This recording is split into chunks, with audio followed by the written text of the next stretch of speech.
Hello everyone, hope you all are fine and doing good. Happy new year to all. अब चलिए नए साल के साथ अपन लोग एक नए चैप्टर को स्टार्ट करते हैं जिसका नाम है बायोटेक्नोलॉजी। क्लास 12 बायोलॉजी का बायोटेक्नोलॉजी चैप्टर बहुत ही शानदार चैप्टर। और चलिए हम लोग इसे स्टार्ट करते हैं। तो हम लोग इसमें सिर्फ एनसीईआरटी को कवर करेंगे, जो एक्स्ट्रा चीज़ें होंगी वो मैं आपको बता दूंगा।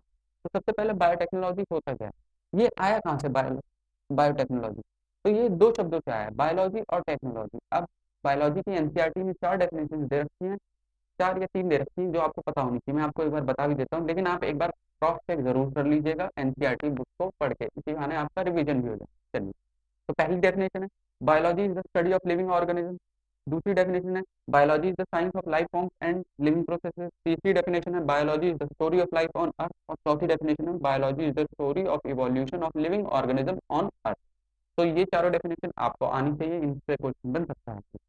चलिए अब स्टार्ट करते हैं। Biotechnology deals with the technique of using life organism और enzyme from organism to produce product and processes useful to human. Biotechnology में हम उन टेक्निक्स का यूज करते हैं जिससे ह्यूमंस को बेनिफिट हो।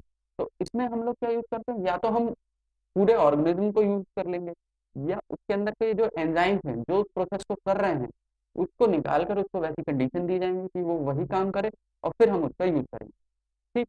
तो लेकिन बायोटेक्नोलॉजी मतलब बायोलॉजी में टेक्नोलॉजी का यूज जो कि इंसानों के लिए यूजफुल हो। अब अगर हम इसी इसी को मद्देनजर रखते हुए देखें तो फिर दही बनाना, ब्रेड बनाना, वाइन बनाना, ये सारी माइक्रोब मीडिएटेड प्रोसेस है, मतलब माइक्रोब के द्वारा होती हैं। तो ये सब इसमें आ जाएंगे, लेकिन आजकल जमाना बदल चुका है, इसको हम रेस्ट्रिक्टेड सेंस में यूज कर रहे हैं। फॉर एग्जाम्पल, अब हम लोग क्या यूज कर रहे हैं, जेनेटिकली मॉडिफाइड ऑर्गेनिज्म। अब हम लोग जेनेटिकली मॉडिफाइड ऑर्गेनिज्म को क्यों यूज कर रहे हैं, पहले वाला क्यों यूज नहीं कर रहे हैं? क्योंकि अब पॉपुलेशन बढ़ चुकी है। इंडिपेंडेंस के बाद अगर इंडिया में कुछ बहुत तेजी से बढ़ा है तो वो पॉपुलेशन भी है। हालांकि बाकी चीजें भी बढ़ी, हेल्थ मेडिकल फैसिलिटीज इन सब में भी चेंज आया, लेकिन पॉपुलेशन बहुत ज्यादा ड्रास्टिकली बढ़ी। और जैसे जैसे पॉपुलेशन बढ़ी वैसे वैसे लोगों की डिमांड बढ़ी। अब उनको फुलफिल करने के लिए हम लोग यूज करते हैं जेनेटिकली मॉडिफाइड ऑर्गेनिज्म। इसके नाम में ही इतनी सारी चीजें छुपी हुई है। ये एक ऑर्गेनिज्म है जिसके हमने जेनेटिक्स को मॉडिफाई किया, जीन को मॉडिफाई किया, अरे डीएनए को मॉडिफाई किया, बस। तो उससे हमें प्रोडक्ट मिल रहा है। ठीक। अब many other processes technique are also included under biotechnology. काफी सारी और भी ज्यादा टेक्नोलॉजीज हैं जिनको हम बायोटेक्नोलॉजी में इंक्लूड करते हैं, जिसमें क्या आता है, एक जैसे in vitro fertilization leading to a test tube baby. अब इन विट्रो फर्टिलाइजेशन क्या होता है, इन विट्रो का मतलब ही होता है टेस्ट ट्यूब, और फर्टिलाइजेशन मतलब टेस्ट ट्यूब में फर्टिलाइजेशन। उसको हम लोग टेस्ट ट्यूब में वैसी ही कंडीशन देंगे जैसे कि मदर के यूटेरस में मिलेगी उसको।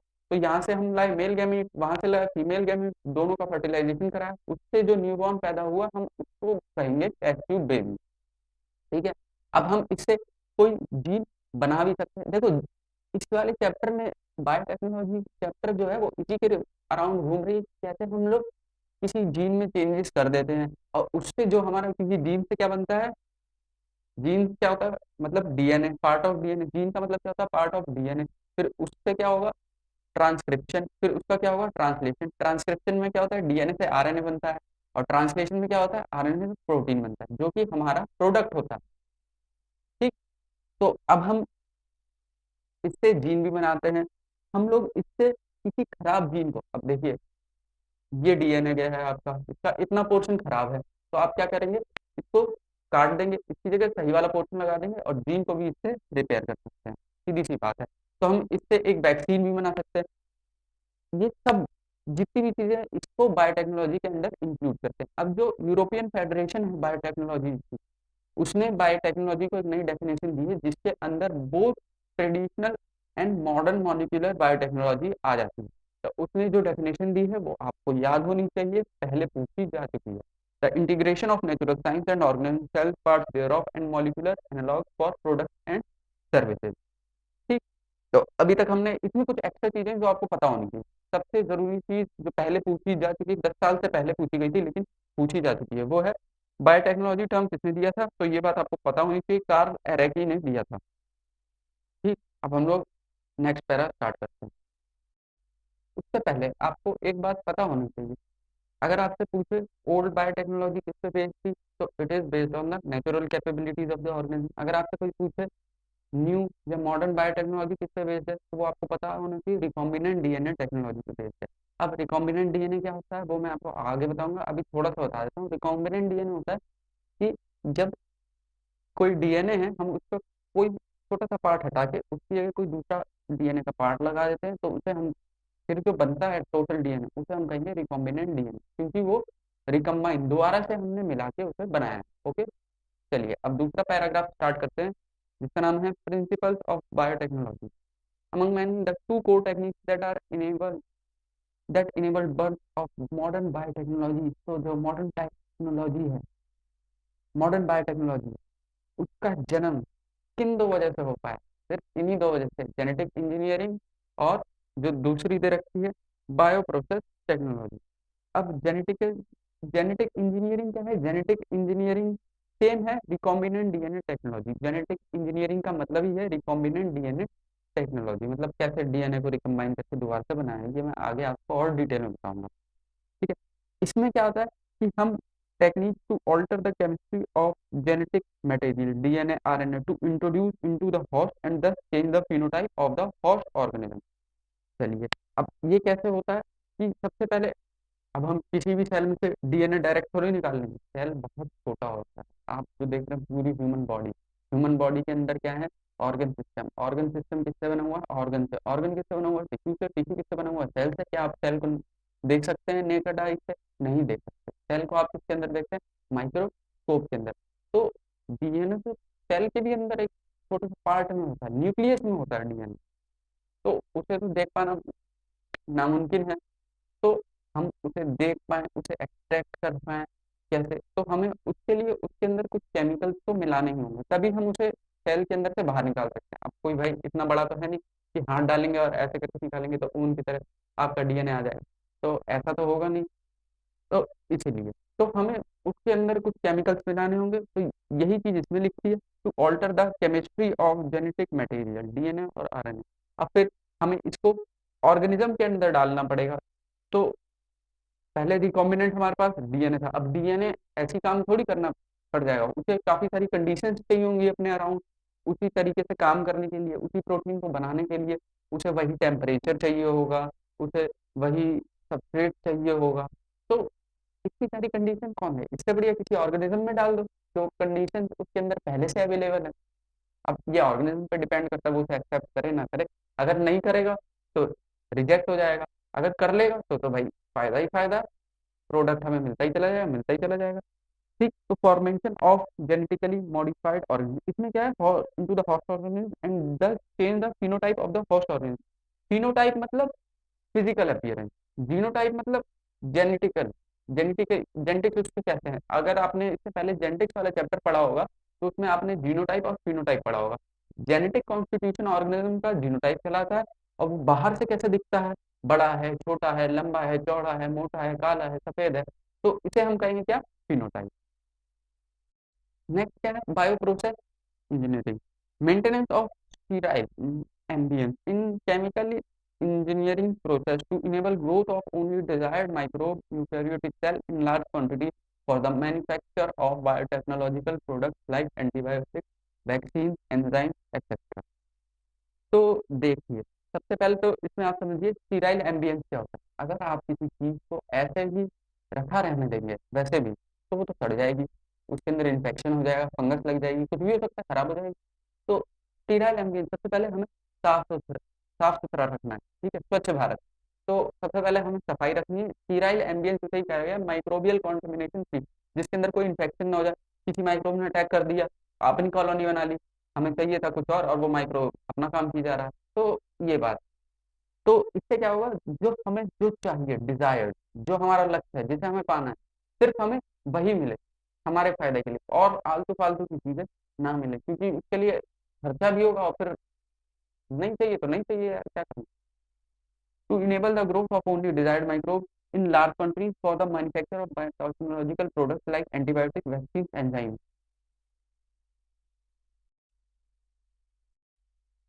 अब आपको पता होना चाहिए एंटीबायोटिक क्या होता है। एंटीबायोटिक केमिकल सब्सटेंसेस होता है जिन्हें कौन बनाता है, माइक्रोब बनाता है। क्यों बनाता है? ताकि अगर दूसरा माइक्रोब उसके ऊपर हमला कर दे तो वो उसे मार सके। तो अब इंसानों ने देखा कि भाई एक माइक्रोब दूसरे माइक्रोब को मारने के लिए इस केमिकल का यूज कर रहा है, तो इंसान ने उसी केमिकल को एक्सट्रैक्ट कर लिया और उसको नाम दे दिया एंटीबायोटिक, अगेंस्ट लाइफ। और अगेंस्ट लाइफ किसके रिस्पेक्ट में कहा गया है? माइक्रोब के रिस्पेक्ट में। माइक्रोब को मारेगा और इंसानों के लिए फायदेमंद होगा। ठीक, अब हम लोग आगे बढ़ते हैं नेक्स्ट पैरा की तरफ। Let us now understand the conceptual development of the principle of genetic engineering. अब चलिए हम इसके कॉन्सेप्ट को समझते हैं। चलिए शुरू करते हैं। You probably appreciate the advantages of sexual reproduction over A sexual reproduction. आप सेक्सुअल रिप्रोडक्शन जानते हैं, ए सेक्सुअल रिप्रोडक्शन जानते हैं? नहीं जानते तो थोड़ा सा बता देता हूँ। सेक्सुअल रिप्रोडक्शन वो होता है जिसमें इन्वॉल्वमेंट ऑफ गैमीट होता है, दो ऑर्गेनिज्म इन्वॉल्व होते हैं, मेल और फीमेल गैमीट के कॉम्बिनेशन से फर्टिलाइजेशन होता है, जाइगोट बनता है। और एसेक्सुअल रिप्रोडक्शन में जिसमें वन ऑर्गेनिज्म इन्वॉल्व होता है, गैमीट कंबाइन नहीं करते, उसे एसेक्सुअल रिप्रोडक्शन कहते हैं। इन दोनों में से ज्यादा फायदेमंद कौन है? The former provide opportunities for variations and formulation of unique combinations of genetic setup, some of which may be beneficial to the organism as well as the population। देखिए, सबसे पहली बात कि इन दोनों में से ज्यादा बेनिफिशियल कौन है, तो ज्यादा बेनिफिशियल वो वाला है जिसमें दो ऑर्गेनिज्म मिले हैं। क्योंकि जब दो ऑर्गेनिज्म मिलेंगे तो उनकी कुछ अच्छाइयां भी मिल जाएंगी। अब एक ऑर्गेनिज्म है जो ज्यादा हीट में नहीं रह पाता, और उसी वैरायटी का दूसरा ऑर्गेनिज्म है जो ज्यादा हीट में रह लेता है। जब दोनों ने सेक्सुअल रिप्रोडक्शन किया तो उससे जो ऑप्शन निकला, तो पता चला कि वो भी ज्यादा हीट में रह सकता है। तो फायदा हो गया ना यार। नुकसान होगा कुछ, उसकी कुछ कमियां भी आएंगी, लेकिन यहाँ पे सिर्फ फायदों के बारे में बताया गया है कि फायदा होगा। तो इनमें से हम लोग सुपीरियर सुपीरियर कौन है, सेक्सुअल और सेक्सुअल रिप्रोडक्शन में ज्यादा अच्छा कौन है? Sexual reproduction. क्यों? क्योंकि भाई इसमें वेरिएशन आने के ज़्यादा चांसेस है, तो चेंजिंग इन्वायरमेंट को फेस करने के लिए ज़्यादा प्रोबेबिलिटी बढ़ जाती है। चलिए अब आगे बढ़ते हैं। Asexual reproduction preserves the genetic information while sexual reproduction permits variation। देखो यही चीज क्या रखी है ना, asexual reproduction preserves the genetic information। जो पहले उसका जेनेटिक्स था, asexual reproduction हुआ उसके बाद भी उसका डीएनए तो वही रहा, लेकिन जब सेक्सुअल रिप्रोडक्शन हुआ तो आधा डीएनए उसको मिला फादर से, आधा डीएनए उसको मिला मदर से, जिसकी वजह से क्या आया? वेरिएशन आया। वेरिएशन की वजह से चेंजेस आए, चेंजेस की वजह से उसके पास ज्यादा प्रोबेबिलिटी है कि अब वो चेंजिंग इन्वायरमेंट को फेस कर सके, चेंजिंग कंडीशन को फेस कर सके, ज्यादा प्रोबेबिलिटी बढ़ जाती है इस चीज की। अब आगे बढ़ते हैं। Traditional hybridization procedure used in plant and animal breeding very often lead to inclusion and multiplication of undesirable genes along with the desired gene। अब देखिए, अब इन्होंने वही बात कही है कि डिजायर्ड जीन्स आएंगे, हमें चाहिए कि हीट में कोई ऑर्गेनिज्म रह सके, तो हमने जो ऑर्गेनिज्म हीट में रह सकता है और जो ऑर्गेनिज्म हीट में नहीं रह सकता दोनों को मिलाया, या जो दोनों ऑर्गेनिज्म जो हीट में रह सकते हैं उनको मिलाया, और जो प्रोजेनी है वो हीट में रह सकता है। तो डिजायर्ड तो आए, लेकिन उसके साथ अनडिजायर्ड भी तो आएंगे। उस ऑर्गेनिज्म को पानी से, मान लो वो ऑर्गेनिज्म खराब हो जाता है और दूसरा ऑर्गेनिज्म पानी से खराब नहीं होता, और जब दोनों का रिप्रोडक्शन कराया उससे जो हमें ऑफस्प्रिंग मिला और उससे जो ऑर्गेनिज्म आया वो भी पानी से खराब हो जाता है, तो फिर ये कमी आ गई ना दूसरे पेरेंट की। तो इस चीज को बताया है कि हो सकता है कि अच्छाइयाँ आए लेकिन कुछ बुराइयां या कुछ कमियां भी आ जाती हैं। The techniques of genetic engineering which include creation of recombinant DNA, use of gene cloning and gene transfer overcome this limitation and allow us to isolate introduce only one or a set of desirable genes without introducing undesirable genes into the target organism। अब biotechnology का upper hand sexual reproduction में कहाँ है? देखिए, सबसे बेकार sexual reproduction, जो जैसा है वो वैसा ही रहेगा। उससे थोड़ा सा अच्छा, क्योंकि अच्छी चीजें आने के अच्छी चीजें आने की संभावना है, उससे थोड़ा सा अच्छा सेक्सुअल रिप्रोडक्शन। तो सबसे बेकार एसेक्सुअल, उससे अच्छा सेक्सुअल रिप्रोडक्शन, उससे भी अच्छा बायोटेक्नोलॉजी यूज करो ना यार। जो जितना जो हमें चाहिए सिर्फ वही मिलेगा और कुछ मिलेगा ही नहीं, सबसे अच्छी चीज ये चीज कही गई है। तो आगे एनसीईआरटी कहती है, do you know the likely fate of a piece of DNA which is somehow transferred into the alien organism.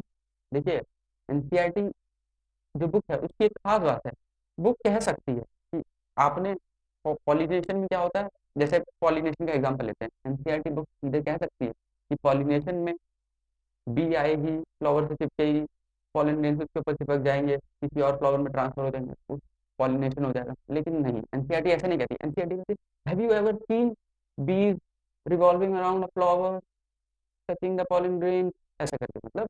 तो एनसीईआरटी भी चाहती है कि आप सोचो उस डायरेक्शन में, ठीक है, डायरेक्ट मत पहुंचो, पहले उसके बारे में सोचो। तो क्या कभी आपने सोचा है कि क्या होगा अगर हम कोई पीस ऑफ डीएनए हमने मान लो कहीं से एक्सट्रैक्ट कर लिया। अभी एक्सट्रैक्शन के प्रोसीजर की बात नहीं की है, मान लो कि आपके हाथ में हमने डीएनए एक्सट्रैक्ट करके दे दिया, आपने उसे एलियन ऑर्गेनिज्म के अंदर डाला, तो क्या होगा उसका, क्या आपने कभी सोचा है? अब देखिए, अगर आप किसी ऑर्गेनिज्म के अंदर कुछ भी डायरेक्टली डालेंगे, तो वो तो दूसरे ऑर्गेनिज्म की बॉडी के लिए वो क्या है, फॉरेन ऑब्जेक्ट। फॉरेन ऑब्जेक्ट मतलब खतरा। एंटी एंटीबॉडीज बॉडी की जितनी भी है उसके ऊपर अटैक कर देंगी, उसको खत्म कर दिया जाएगा, उसको डिस्ट्रॉय कर दिया जाएगा। लेकिन तो हमने सोचा यार इस डीएनए को तो बचाना पड़ेगा, क्योंकि इसी से हमारा प्रोटीन बन रहा है, प्रोटीन मतलब प्रोडक्ट बन रहा है। तो अब हम लोग क्या करें? तो उन्होंने क्या किया, इस डीएनए को जब उसके जीनोम में डाल के देखा, तो उन्होंने क्या पाया कि जब उसकी जो प्रोजेनी है उसमें भी आ रहा है, ये खत्म नहीं हो रहा। उन्होंने ये पाया,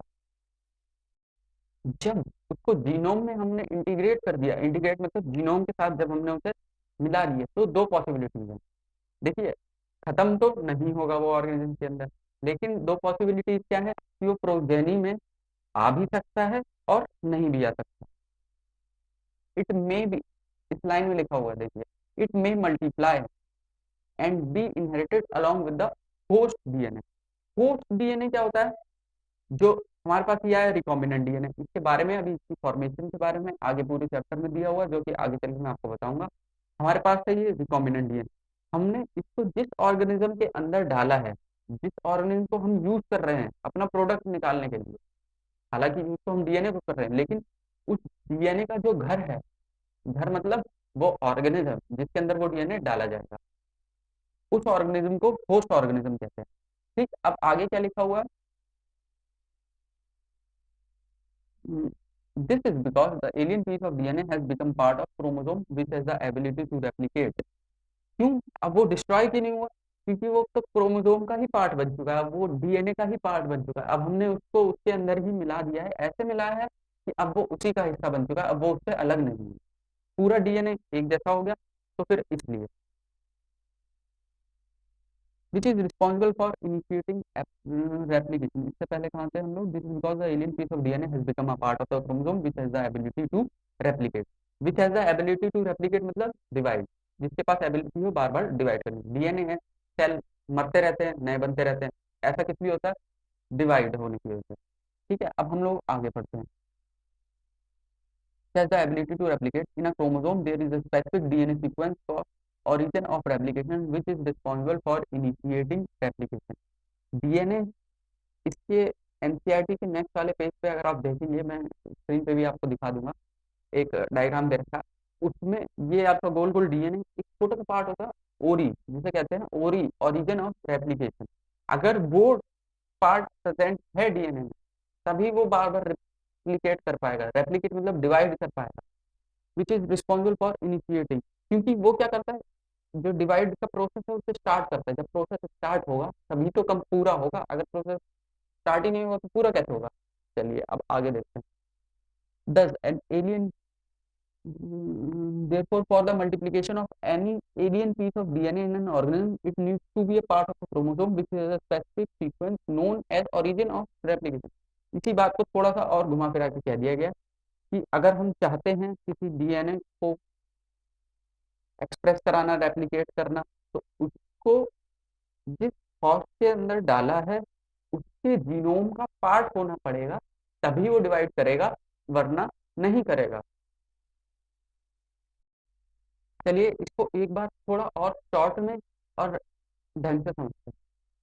हमने रिकॉम्बिनेंट डीएनए आ गया हमारे पास। रिकॉम्बिनेंट डीएनए क्या है? वो डीएनए जिसमें हमारा डिजायर्ड जीन, डिजायर्ड जीन मतलब जिससे हमारा डिजायर्ड प्रोटीन मिलेगा, डिजायर्ड प्रोडक्ट मिलेगा, वो हमारे पास है रिकॉम्बिनेंट डीएनए। हमें उसको एक ऑर्गेनिज्म के अंदर डालना है जहां पे वो अपने आप को एक्सप्रेस करेगा, क्योंकि सिर्फ रिकॉम्बिनेंट डीएनए होने से कुछ नहीं होगा जब तक वो खुद को एक्सप्रेस ना करे। जब खुद को एक्सप्रेस करेगा तो मतलब अपना प्रोटीन बनाएगा, उसके लिए उसको चाहिए कंडीशन। वो कंडीशन कौन देगा उसे? Host organism. होस्ट ऑर्गेनिज्म ले आए, उसके अंदर हमने उसको डाला, होस्ट को, होस्ट के अंदर सॉरी हमने डीएनए को डाला, रिकॉम्बिनेंट डीएनए को। अब वो एक्सप्रेस भी हो रहा है, लेकिन वो बार बार जो होस्ट ऑर्गेनिज्म है उसका डीएनए जो है वो बार बार रेप्लिकेट क्यों हो रहा है? उसकी वजह क्या है? उसकी वजह है एक स्पेशल सीक्वेंस। स्पेशल सीक्वेंस आपने पढ़ा होगा न्यूक्लियोटाइड बेसिस। उनका जो स्पेशल सीक्वेंस है न्यूक्लियोटाइड बेसिस का, डीएनए के अंदर न्यूक्लियोटाइड बेसिस होते हैं, मतलब डीएनए जो बना होता है, डीएनए क्या होता है? Deoxy ribo nucleic acid, nucleic acid. तो ये किससे बना हुआ होता है? ये बना होता है न्यूक्लियोटाइड बेसिस से। स्पेशल सीक्वेंस जो होता है एटीजीसी, अगर आपने इससे पहले जेनेटिक्स चैप्टर पढ़ा होगा ये उसमें है, वरना आगे चल के आपको पता चल जाएगा जब मैं जेनेटिक्स आपको पढ़ाऊंगा। तो उसके अंदर एक स्पेशल सीक्वेंस होता है, किसके अंदर होता है? होस्ट ऑर्गेनिज्म के अंदर होता है। एक स्पेशल सीक्वेंस ऑफ डीएनए होता है जिसकी वजह से उसका जो जेनेट जीन है, उसका जो डीएनए है वो बार बार रेप्लिकेट कर रहा है, उसे हम कहते हैं ओरिजिन ऑफ रेप्लिकेशन। तो कुल मिला के हमने क्या किया? हमने रिकॉम्बिनेंट डीएनए को होस्ट ऑर्गेनिज्म के डीएनए से जोड़ दिया, और वो होस्ट ऑर्गेनिज्म का डीएनए बार बार रेप्लिकेट कर रहा है, बार बार डिवाइड कर रहा है। क्यों? क्योंकि उसके पास है ओरिजिन ऑफ रेप्लिकेशन। तो अब आगे क्या दे रखा है? तो वो बार बार डिवाइड कर रहा है। This can be called as cloning और making multiple identical copies of any template DNA. अब इसके आगे पढ़ते हैं। इसके आगे दे रखा है, let us now focus on the first instance of the construction of an artificial recombinant DNA molecule. अब देखते हैं कि सबसे पहले किसने बनाया था और कैसे बनाया था। The construction of the first recombinant DNA emerged from the possibility of linking a gene encoding antibiotic resistance with a native plasmid autonomously replicating circular extra chromosomal DNA of Salmonella typhimurium। तो देखिए, इसको सरल भाषा में आपको समझा देता हूँ। जो सैल्मोनेला टाइफिमूरियम है वो क्या है? होस्ट ऑर्गेनिज्म, पहली बात। दूसरी बात, एक होता है मेन डीएनए, एक होता है extra chromosomal DNA. Extra chromosomal DNA मतलब क्रोमोसोम से हटकर और जो डीएनए है उसे कहेंगे एक्स्ट्रा क्रोमोसोमल डीएनए। अगर इसको निकाल लेंगे तब भी कोई असर नहीं पड़ेगा, लेकिन अगर इसमें कोई ऐड कर देंगे, कुछ चीज ऐड कर देंगे, तो असर पड़ेगा। तो जीने के लिए जरूरी नहीं है रोमन। तो इन्होंने क्या किया? एक आर्टिफिशियल रिकॉम्बिनेंट डीएनए मॉलिक्यूल लिया, मतलब वही जीन लिया आर्टिफिशियल, उसको इन्होंने जोड़ दिया किसके साथ? प्लाज्मिड के साथ। प्लाज्मिड क्या है? Extra chromosomal DNA, main DNA से हटके वाला जो डीएनए होता है उसे कहा गया एक्स्ट्रा क्रोमोसोमल डीएनए। तो इसको किया किसने था? Stanley Cohen and Herbert Boyer accomplished this in 1972। 1972 में हर्बर्ट बोयर और स्टैनले कोहेन ने किया था। By isolating the antibiotic resistance gene by cutting out the piece of DNA from a plasmid which was responsible for conferring antibiotic resistance gene.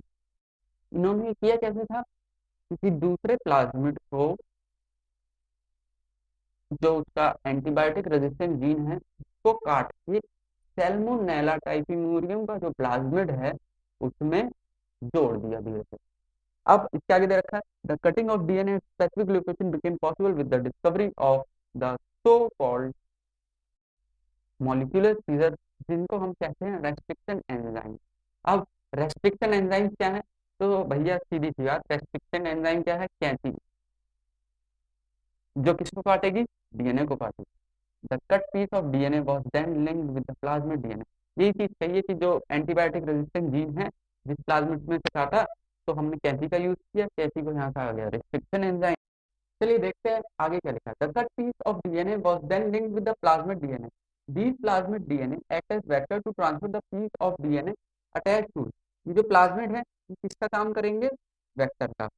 अब vector क्या होता है, जो एक जगह से दूसरी जगह कैरी करता है उसे वेक्टर कहते हैं, पहली बात।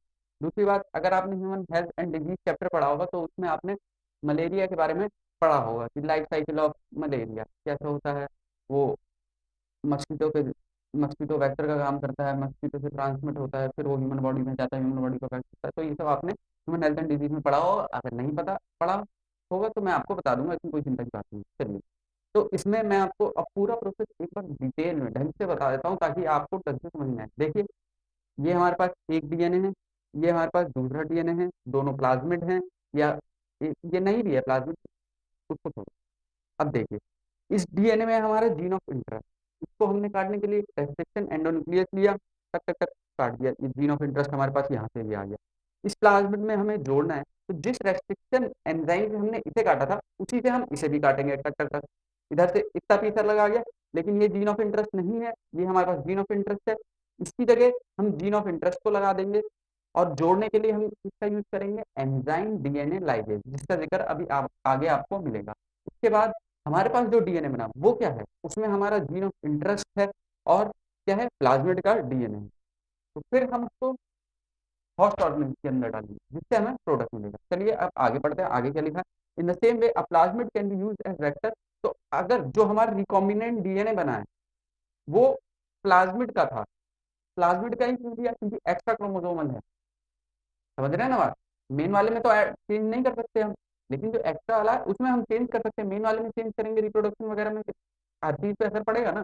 एक्स्ट्रा वाला ऐसा है जिसमें हम निकाल देंगे तो असर नहीं पड़ेगा, इसलिए हम एक्स्ट्रा वाले में ऐड करेंगे। तो अब आगे देखिए, आगे क्या लिखा है, in the same way a plasmid can be used as a vector to deliver an alien piece of DNA into the host organism. The linking of antibiotic resistant gene with the plasmid vector became possible with the enzyme DNA ligase। यही चीज इसमें लिखी है, DNA ligase किस चीज का काम कर रहा है, ग्लू का, जोड़ने का, एलियन पीस ऑफ डीएनए को जो हमारा प्लाज्मिड का डीएनए उससे जोड़ने के लिए। एक्चुअली ये जो प्लाज्मिड का डीएनए कहा गया है, ये टूटे हुए प्लाज्मिड ऑफ डीएनए को कहा गया है, जिसको हमने रेस्ट्रिक्शन एंडोन्यूक्लियस से वो वाली जगह हटा दी थी जहां पे हमारा जीन ऑफ इंटरेस्ट आएगा। आगे बात करते हैं, आगे क्या लिखा हुआ है देखते हैं, which acts on the cut DNA molecules and join their end. This make a new combination of circular autonomously replicating DNA created in vitro and is known as recombinant DNA। इसी को हमने recombinant DNA कहा। ये है actually किस चीज का, टूटा हुआ प्लाज्मिड डीएनए, जिसमें हमने जोड़ा क्या है, जीन ऑफ इंटरेस्ट। एक्चुअली में स्टार्टिंग में सबसे पहले क्या था, प्लाज्मिड डीएनए था, ठीक है, उसको हमने तोड़ा, उसकी जगह डाला जीन ऑफ इंटरेस्ट, उसको हमने बनाया रिकॉम्बिनेंट डीएनए, उसको हमने डाला होस्ट में, उससे हमने ऑब्टेन किया प्रोडक्ट। ठीक, अब आगे चलते हैं। When this DNA is transferred into the Escherichia coli, a bacterium closely related to Salmonella, it could replicate using the host new DNA polymerase enzyme and make multiple copies। अब इन्होंने एक चीज, नई चीज का जिक्र किया है, उसका नाम है एस्टेरिचिया कोलाई के अंदर डीएनए पॉलीमरेज का। तो डीएनए पॉलीमरेज क्या होता है, ये वो एंजाइम होता है, ये तब काम में आता है जब डीएनए रेप्लिकेट करता है।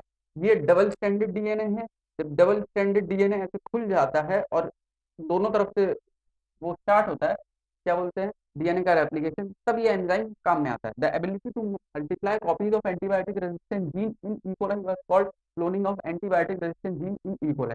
क्लोनिंग का मतलब यहाँ क्या है, क्लोनिंग का मतलब ये नहीं है कि एंटीबायोटिक रेजिस्टेंट जीन का काफी सारा बन जाना क्लोनिंग है ना, ये आप आधी बात बोल रहे हैं। एंटीबायोटिक रेजिस्टेंट जीन का काफी सारा हो जाना क्या है, cloning of antibiotic resistant. Cloning क्या होता है, किसी भी, जैसे ये है एक पेन, इस एक पेन से एक और बन गया इसी के जैसा, तो क्लोनिंग हो गई, और होता गया। क्लोन का मतलब क्या होता है, उसी के जैसा एक दूसरा, अगर मेरे जैसा यहाँ पे दूसरा खड़ा हो जाए इंसान, बिल्कुल सेम मेरे जैसा, मेरे से ही निकला हुआ, तो वो क्या होगा, मेरा क्लोन। ठीक, तो इसका मतलब ये है। अब नीचे बेसिक स्टेप्स दे रखे हैं, उनको पढ़ते हैं, देखते हैं बेसिक स्टेप्स में क्या लिखा है। जैसे कुछ है नहीं इसमें पढ़ने के लिए, लेकिन फिर भी मैं पढ़ देता हूँ।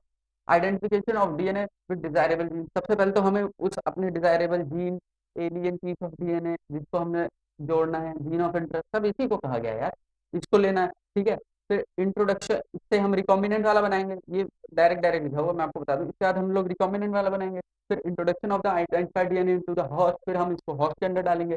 और फिर हमें क्या करना है, maintenance of the introduce DNA in host and transfer of the DNA to its progeny. ये कब होगा मेंटेनेंस, सबसे पहली बात मेंटेनेंस कब होगी, मैंने आपको पहले भी बताया था और फिर से बताता हूँ। मेंटेनेंस तो तभी होगी जब वो उसके अंदर जाके डिस्ट्रॉय ना हो, तभी तो वो मेंटेन मतलब बना रहेगा। अब उसके अंदर जिंदा तब बना रहेगा जब हम उसको कहाँ पे जोड़ देंगे, उसके जीनोम के साथ, क्योंकि तब वो उसी का पार्ट बन जाएगा। अगर हम वैसे ही छोड़ देंगे तो एंटीबॉडी मार देंगे, पहले भी बताया था मैंने आपको।